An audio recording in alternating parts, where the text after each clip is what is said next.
For day 2 of the Owl House extravaganza here on the AJ Universe channel, we're talking about The First Day, an episode which follows up pretty directly from a lot of the setup established in yesterday's episode, featuring exactly what it says on the tin, Luce's first day at Hexside School of Magic and Demonics. Which, brief aside real quick, is this the first time we've heard the full name of the school? Because it's the first time that it jumped out at me, if not. And I find it particularly interesting because the specific relationship between witches and demons in this show has yet to be established. We know that they're both here, that they're both, to some extent, magical, that they share this world and intermingle, and yet there's a distinction between them. And this is just one more example of that. Calling it Hexside School of Magic and Demonics doesn't necessarily tell us that demonics aren't also magic, but to unfortunately use Harry Potter as a reference, Hogwarts School of Witchcraft and Wizardry, despite the fact that they're effectively the same thing, does create a distinction along gender lines, which, considering how strictly binary it is, might have told us something about the author years ago. Said I wasn't going to get political in these videos anymore, so I don't know why I said that. And I do get the sense that the school is called this from a narrative point of view because the show is making that distinction too. Like, yes, we see presumably demon students all throughout the school, but in this episode, when we see them mostly in the background or during King's plot, which is also kind of background, we mostly see them in classes, at least primarily by themselves. We see a demon teacher, for example, leading some demon students through the hallways. We see a class, which it's the class that King ends up teaching in the episode. That's his subplot, and it's hilarious. Not going to talk about it more than that, though, because it's really not important to reviewing the quality of the episode. But the class he ends up teaching in this episode, I think only had one non-demon student, and that student could have been like less visibly a demon or part demon or something. Like, I don't know if this is correct because, again, they haven't really explained much about the relationship between these two peoples or the magic system at all in this show yet. But I got the sense that while demons still have a relationship with the magic of this place, they are distinct from witches, that they perhaps practice magic a little differently, and almost that at some point in the past, they were absorbed into this system, a system that existed to accommodate witches, and they were absorbed into it after the fact. Like, it's just a sense about where the story is going, but it's a pretty strong one. And it says some interesting stuff about the state of this story going forward that, again, I have a theory coming up relatively soon.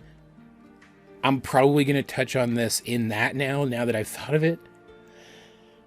But if not, I will talk about it at some point, because it's pretty interesting. But anyway, it's at her first day that Luce first demonstrates for Principal Bump that she can perform magic by drawing glyphs on paper or other surfaces, but primarily the paper. She shows him with the paper, which intrigues him enough that he admits her, even though she makes a fool of herself during the entrance exam. But then, pretty much immediately afterwards, she learns that she has to pick just one of the Coven's tracks to follow.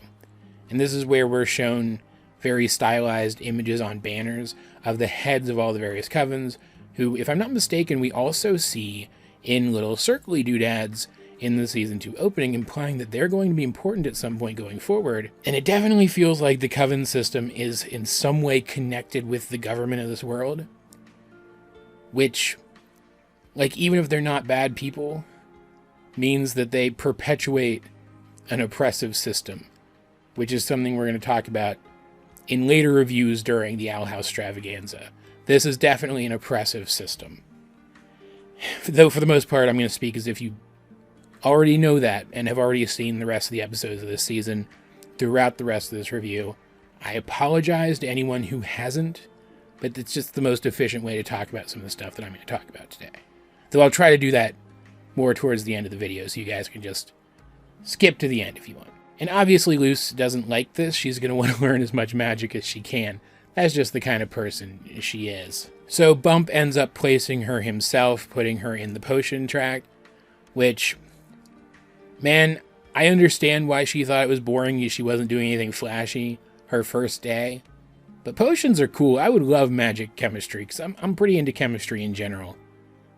Though I'd also like to summon spirits and giant monster plants too, so I totally get where she's coming from. And she does try to mix magic, because of course she does, and gets caught by Bump, and because he's currently waiting for an inspector to show up to determine if Hexside should get funding from the Covens to fix the original detention room that Luce destroyed, the scary one.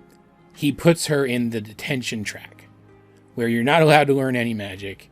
You just have to sit there and do nothing in front of a sleepy teacher. Because it's detention in a TV show. Of course that's what it is. But also, because it's detention in a kid's show, it turns out that the other denizens of the detention track get up to trouble. Trouble in this case, though, just happens to mean they sneak into a magic interior space within the school that can look into various classrooms and learn the kinds of magic that they want, which is so cool, because you expect them to be like crazy rebels or something, and they still are, but they're crazy rebels in a very non-rebellious kind of way, or at least one that surface level doesn't come off that way.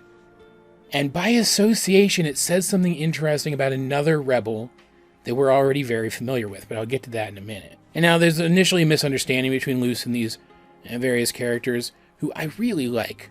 Like, I can't remember all their names. There's kind of generic looking guy, dog person, who was objectively my favorite because, like, dogs. And then, what was her name? Viney, whose design I just really like. She's just immediately appealing as a character. And also I think she finds Luce very appealing. Why does Luce get so many girlfriends? It's just not fair. And Luce likes these people. She's willing to just chill with them and learn magic the way they do. But there's a misunderstanding between them, because of course there is, where they think she's effectively dissing them and turn her away. But when the inspector shows up and turns out to be a giant magic-eating basilisk, that was quite the tone shift, holy shit. It's a combination of the fact that the basilisk gets hurt if she tries to eat Luce's magic, which is interesting, and the unconventional thinking of these rebellious detention track kids who do agree to help Luce in order to save lives, that defeats the fake inspector and gets everyone their magic back after most of the people in the school, if not everyone in the school, had their magic taken. And then having seen the value of mixing magic, because of course, when I say unconventional thinking, I mean they beat this thing by practicing their kinds of magic, which is way more refined now than it was in the various flashbacks where we saw them mixing magic initially. Clearly they've been getting better at this. But seeing the value of this, Bump allows them to pick mixed tracks, even allowing Luce to mix everything. And seeing as how all these characters were outcasts in school, and by the end mixing tracks, they end up with multicolored uniforms. I wonder if the episode was trying to say something about the acceptance of another kind of outcast, one which is becoming less and less outcast as time goes by and is also pertinent to this month, but I'm not going to get into that. It's just a general observation that may or may not be correct. But it's after this happens that Bump actually does reveal in an interesting way. There's a picture that's painted over all chaotically in that weird interior space, which they also use to help defeat the creature, and so now it's wide open and Bump can see that it's there. But there's a painting in there that's all painted over of the person who originally created that interior space so that they could mix magic. And it's revealed that it was Ida, that she also wanted to mix magic during her time at Hexside and wasn't allowed to, so she created that interior space to do exactly what these kids are doing now. And it's really interesting, because it's clear up to this point Bump hasn't really been against students mixing magic, aside from the fact that it's against the rules and it looks bad for the school, and schools need funding. And him pulling that picture out of that interior space magically so that he could clean it off and reveal that it was Ida that created that space in the first place, implies that he knew about it. Implies that he was cool with this happening just so long as it wasn't public. And that now he's taking a stand, and rather than continuing to harm his students by outcasting them, he's letting them do it publicly. At the end of the day, Bump isn't a bad guy. He's not even a bad educator. It's just, Hexside is very clearly meant to be a commentary on actual education standards in the real world. How strict and trade-focused some education can be. Like, how you aren't really valued unless you pick a career path and stick to it. And how some career paths just aren't valued in general. And how things like funding can supersede what's best for the students. The desire for funding, the need for funding can cause educators to make choices that are contrary to the greater needs of their students. And while it's not as if Bump was taking the kind of stand that might make major systemic change, he at the very least acknowledged that he's harming his students and was willing to stop doing that, regardless of what it cost him. But what's really so interesting about this, and this is the part that I mentioned earlier where I'm going to speak as if you have seen the rest of the episodes this season, so it might get a little more spoilery than you would expect this one review of this one episode to get.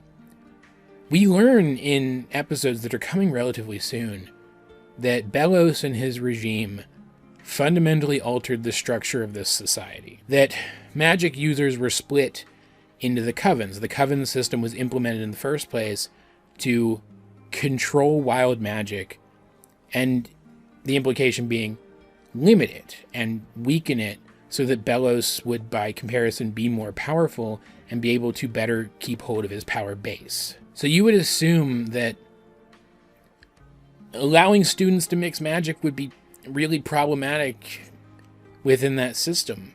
And I can understand why some people criticize that maybe Bump shouldn't have been so willing to let them do this. But I think it actually says something really interesting that he was. It tells me, and this does line up with some stuff we learn when we first learn just how oppressive this system is. I think it's just so ingrained, it's so heavily propagandized and heavily ingrained in the minds of the citizens of the Boiling Isles that the correct thing to do is to pick a track and stick to it, that it's not really enforced.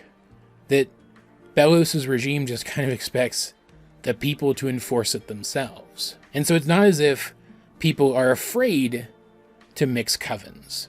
It's not as if they think it's actively bad in that kind of ill-defined way that people are sometimes scared into thinking that things are bad, right? Like, well, Belos is clearly capable of ruling through fear. In this particular instance, it doesn't seem like that's what he chose to do. He just taught over such a long period of time that separating magics is generally for the best, that now that's just what people do.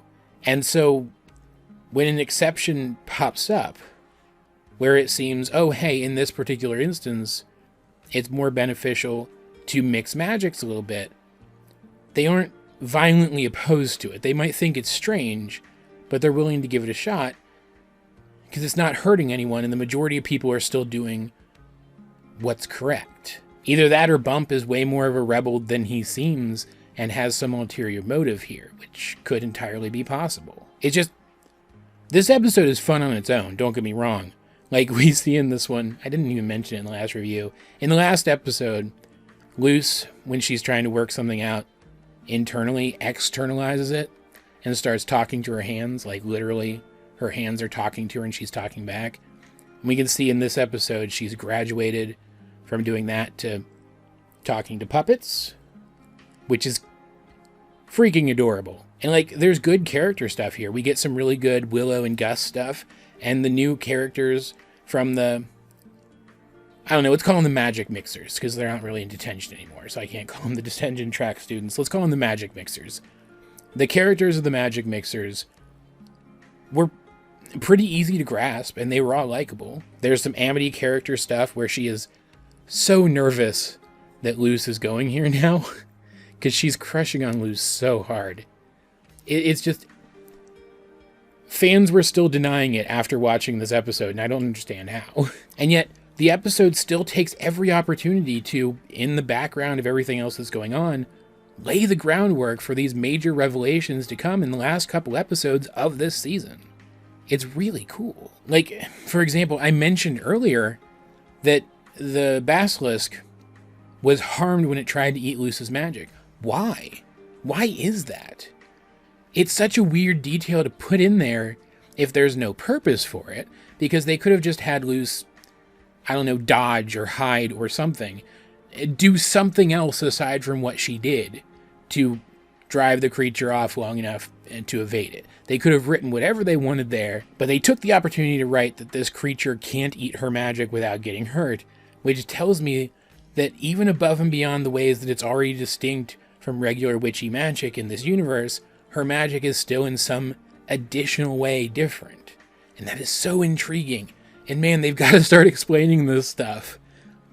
I hope they start explaining this stuff pretty much immediately in season 2, because it's driving me nuts that it's so poorly defined at this point. Like, I was genuinely hoping going back through these episodes for these reviews, I'd pick up on stuff that wasn't just like implications of how this stuff works. But I'm really not. And it's making me go a little cuckoo for Cocoa Puffs, in case you couldn't tell. Like, I'm going to start talking to my hands pretty soon, and not in the cute way that Luce does, if you get my drift. But yeah, this is a great episode. I don't even really know what else to say about it at this point. It's just, this is a relatively standout episode of what I think is already a pretty above average season of animation. As per usual, though, I'd like to know, what do you guys think of the first day? If you have seen it, let's get a discussion going in the comment section down below. And while you're down there, you might as well like this video, share it with anyone else you think would enjoy my content, subscribe if you haven't. You can also check out the various links to my social media and all of the different ways that you can help out this channel. Those will be in the video description. But either way, this has been AJ22, and I will talk to you guys later.